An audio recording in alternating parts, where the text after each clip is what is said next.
Ika-24 na kabanata.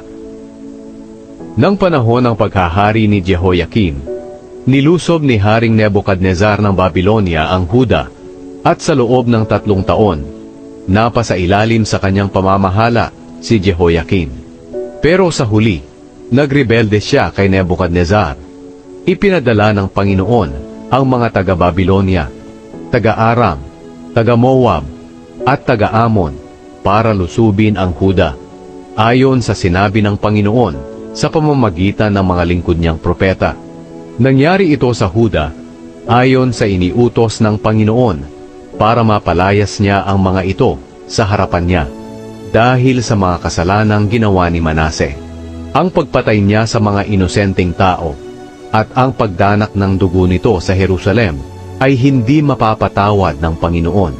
Ang iba pang salaysay tungkol sa paghahari ni Jehoiakim at lahat ng ginawa niya ay nakasulat sa aklat ng kasaysayan ng mga hari ng Huda. Nang mamatay si Jehoiakim, ang anak niyang si Jehoiakim ang pumalit sa kanya bilang hari. Hindi na muling lumusob ang hari ng Ehipto dahil sinakop ng hari ng Babylonia ang lahat ng teritoryo nito mula sa lambak ng Ehipto hanggang sa ilog ng Euphrates. Ang paghahari ni Jehoiakim sa Huda. Si Jehoiakim ay 18 taong gulang nang maging hari. Sa Jerusalem siya tumira, at naghari siya roon sa loob ng 3 buwan. Ang ina niya ay si Nehusta, na taga-Jerusalem, at anak ni Elnatan. Masama ang ginawa niya sa paningin ng Panginoon, katulad ng ginawa ng ama niyang si Jehoiakim. Nang panahon ng paghahari niya, ang mga opisyal ni Haring Nebukadnezar ng Babylonia ay lumusob sa Jerusalem at pinalibutan ito. Pumunta si Nebukadnezar sa Jerusalem habang pinalilibutan ng kanyang mga tauhan ang buong lungsod.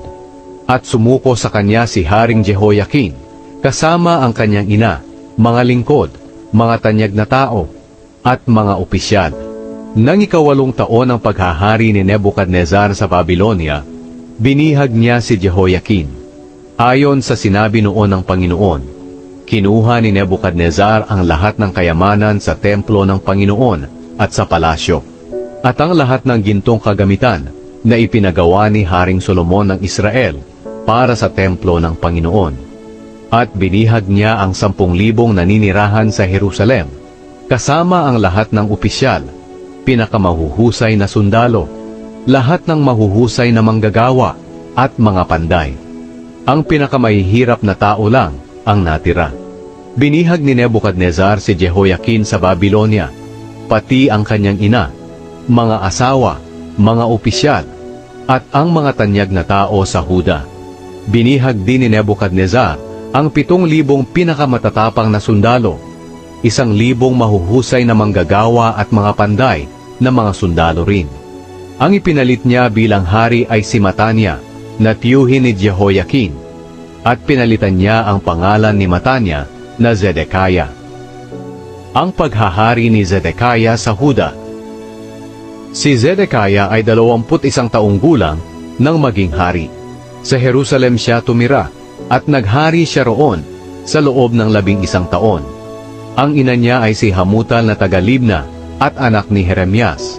Masama ang ginawa niya sa paningin ng Panginoon, katulad ng ginawa ni Jehoiakim. Sa galit ng Panginoon, pinalayas niya sa harapan niya ang mga taga-Jerusalem at taga-Huda.